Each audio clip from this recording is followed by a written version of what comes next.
கோவை கொடிசியா வளாகத்தில் குறிஞ்சி மேளா 2025 கண்காட்சி.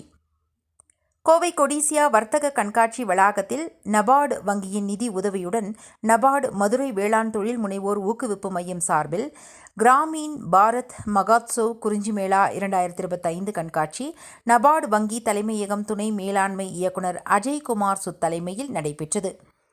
கண்காட்சியினை கோவை பாராளுமன்ற உறுப்பினர் கணபதி ராஜ்குமார் சிறப்பு விருந்தினராக கலந்து கொண்டு துவக்கி வைத்து சிறப்புரையாற்றினார்.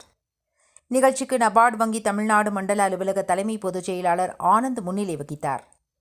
மதுரை வேளாண்மை கல்லூரி மற்றும் ஆராய்ச்சி நிலையம் முதன்மையர் பி மகேந்திரன் வரவேற்றார். இந்த கண்காட்சியில் 125க்கும் மேற்பட்ட வேளாண் உற்பத்தி பொருட்களின் ஸ்டால்கள் அமைக்கப்பட்டுள்ளன. நபார்டு வங்கியின் நிதி உதவியுடன் அவினாசியப்பர் உழவர் உற்பத்தியாளர் நிறுவனம் வாயிலாக உழவர் உற்பத்தியாளர் நிறுவனங்கள் தமது மதிப்பு கூட்டப்பட்ட பொருட்களை மின்வர்த்தகம் செய்வதற்கு ஏதுவாக புதிய செயலி அறிமுகப்படுத்தப்பட்டது.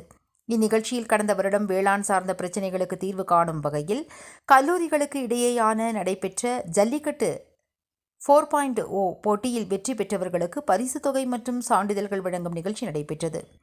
அதனைத் தொடர்ந்து இந்த வருடம் நடக்க உள்ள ஜல்லிக்கட்டு 5.0 போட்டி அறிமுகப்படுத்தப்பட்டுள்ளது.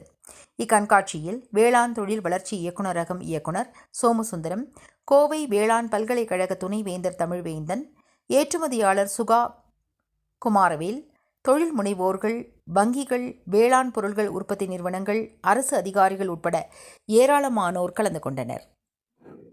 தயாரித்து மதிப்பு கூட்டி விற்பனை வரைக்கும் கொண்டு வந்துட்டாங்க. இது சக்சஸ்ஃபுல்லான ஒரு மாடல் நபார்டு முயற்சியில். அடுத்தது அவர்களுக்கு இருக்கக்கூடிய ஒரே ஒரு பிரச்சனை என்னன்னா மார்க்கெட்டிங், அதாவது சந்தைப்படுத்துதல். அந்த சந்தைப்படுத்துதல் அதுக்கு நபார்டு உதவிக்கு இப்போ வர்றதுக்கு தான் இன்னைக்கு ஒரு ஈவெண்ட் நடக்கும். இந்த ஈவெண்ட் இந்த குறிஞ்சி மேலானுடைய முக்கிய குறிக்கோள் உழவர் உற்பத்தியாளர் சங்கம் தயாரிக்கும் பொருட்களை சந்தைக்கு கொண்டு வந்து அறிமுகப்படுத்த வேண்டும்.